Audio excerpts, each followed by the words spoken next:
Hello everyone and welcome back to the channel. My name is Joe and you're once again watching The Theme Park Dude. In today's video I compare arguably two of the best coasters in all of Florida, Velocicoaster and Stardust Racers, and find out which one is better. Before I begin, we will have to hit that subscribe button as well as the like button to support the channel. Now, off to the video. Velocicoaster and Stardust Racers are both launch coasters found at Universal Orlando Resort.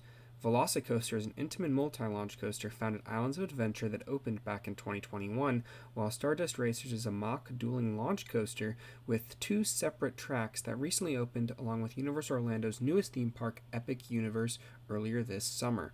For reference, I've ridden Velocicoaster over 50 times and Stardust Racers over 15 times, including both sides, at the time of recording this video, so I feel like I have enough experience to compare these head to head. Now let's determine which of these roller coasters is the best at Universal Orlando Resort.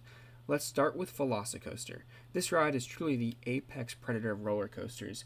I still remember my first ride on this back in 2021 during pass holder previews, and I got to ride this thing like 4 times in a row with no line in the front row, back row, basically all over the train, and it was absolutely phenomenal. I got off it saying it was my new number one coaster, because this was before I rode Iron Gwazi at Busch Gardens Tampa, because that got delayed a couple years due to COVID, but Velocicoaster was my favorite coaster at the time of riding it. I absolutely loved it. I mean, the Mosasaurus roll at the end, the lengthy layout, the show scene in the beginning where you can see all the Velociraptors, even going through the enclosure in the beginning and seeing the statues of different Velociraptors like Blue, Echo, Delta, and Charlie all coming at you is really cool. And also hearing Chris Pratt and like with the on-ride audio and the characters from Jurassic World and seeing the pre-show that plays right before you get on the ride. It's not really a pre-show, but it's more of like a video that plays on a wall as you're walking by that actually has the cast from the Jurassic World franchise. And this coaster is absolutely phenomenal. I mean, every time I ride it, I just think, is this my favorite coaster in the world? But this definitely is the full package. It offers thrills from start to finish, high-level theming throughout with a great story. I think at night it's definitely the best, especially when you're going over the top hat, and if you can time it right with the Hogwarts fireworks going off, it's pretty much near perfect. Near the winter time, I think it's very, it's much better as well, because I think just like the coolness, I think most roller coasters are better, especially the outdoor ones in the wintertime, just with it being cooler out and not being hot. But yeah, Velocicoaster, it's a great attraction. And now moving over to Stardust Racers, the best dueling coaster in the world. This ride, from the moment you hit the first launch into the massive airtime hill, it all packs a punch. Now this ride is brand new, but it was built a couple years ago. It just kind of sat there, but I don't think that had an issue on it because it is still technically a new coaster, because it opened with Epic Universe, and it is the icon roller coaster at the park, like how you would say maybe Hulk is for Islands of Adventure and where Bride Rocket is for Studios. Stardust Racers is the icon coaster of Epic Universe, and it's two coasters, two separate credits. I count. I know some people like to argue it's one credit, but it's two separate circuits, and you only ride one when you wait in line. So you really have to ride this thing twice and get one on both sides for the full experience, and as someone who's done it multiple times on both sides, I can tell you for a fact yellow side's better, but that's a different debate for a different video. Now, both sides are very, very similar. It's just one's a little slightly more intense and slightly more smooth in my opinion, but both are very, very smooth. I would say there's not really a rattle at all, maybe a slight rattle towards the back going over the second half of the ride, but it's hardly noticeable, and I think at night this ride is the best coaster to ride in the world. For as far as nighttime rides go, this is easily my number one, but overall it's in my top 5 somewhere. At the end of this year, I'm going to be doing a video giving my top 100. So stay tuned to that, because that's going to be a really fun video.